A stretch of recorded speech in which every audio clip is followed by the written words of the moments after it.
And here at this place in the story of Jesus, in the life and history of Jesus, we find Jesus in the Garden of Gethsemane, and this proves a very pivotal place in the life of Jesus, because what he has been sent here to do, now he is on the edge of doing it. And what we find is that Jesus in his humanity does not want to do what he has been sent here to do. I want you to catch that. I want you to catch that the Son of God has been picked out, has been chosen, has been sent to earth to do one thing, but in his flesh, he does not want to do it. And I want you to understand something, that you can be right on the edge of what God has called you to do, but your feelings will make you abort it if you're not careful. I want to stress that you may not feel like doing what God would have you to do. He is the Son of God, and it's obvious that he does not feel like doing what God has sent him here to do.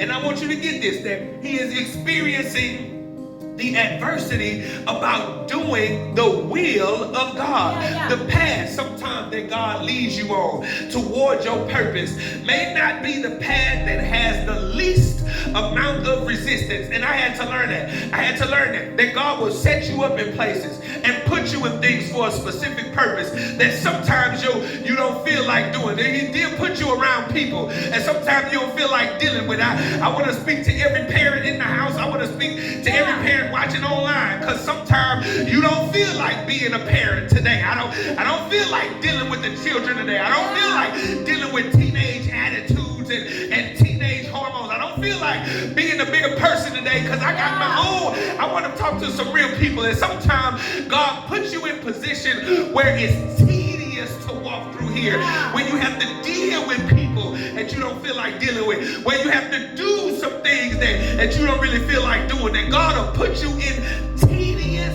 positions. And it's proven because here is the Son of God, and he's battling within his flesh. I don't feel like it. I'm so glad. I'm so glad that the Son of God, the Messiah, he has feelings like me, because sometimes when Jesus says this thing about turn the other cheek, that takes some Holy Ghost, because I don't feel like turning the other cheek all the time. And I like that Jesus shows that he does not feel like it.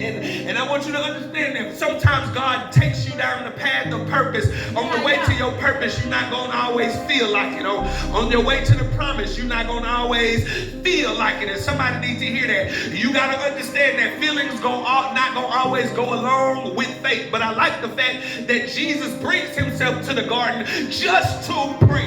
I want you to hear me when I say that this morning. He brings himself to the garden just so that he can pray. And I want to stress that to you this morning, because sometimes you got to pray yourself into position. I want you to get it there. Sometimes you ain't going to feel like it, but that's when you got to pull yourself away from everybody so that you can pray. And I want to talk back to the parents up in here. When you don't feel like it, you need to go in your secret closet and just pray. I need somebody to hear me this morning. You got to pray. You got to pray your feelings under subjection. You got to pray. You gotta pray, you gotta pray. It's frustrating, that's why you gotta pray. And you don't feel like it, that's why you gotta pray. He goes to Gethsemane just to pray. And I want you to get it, that God does not always take you down the path of least resistance. Thank you so much for watching, or if you're listening, I want to say thank you as well. Never miss a Bible study or a sermon when you subscribe. And if you're on YouTube, tap the bell so you never miss when I post.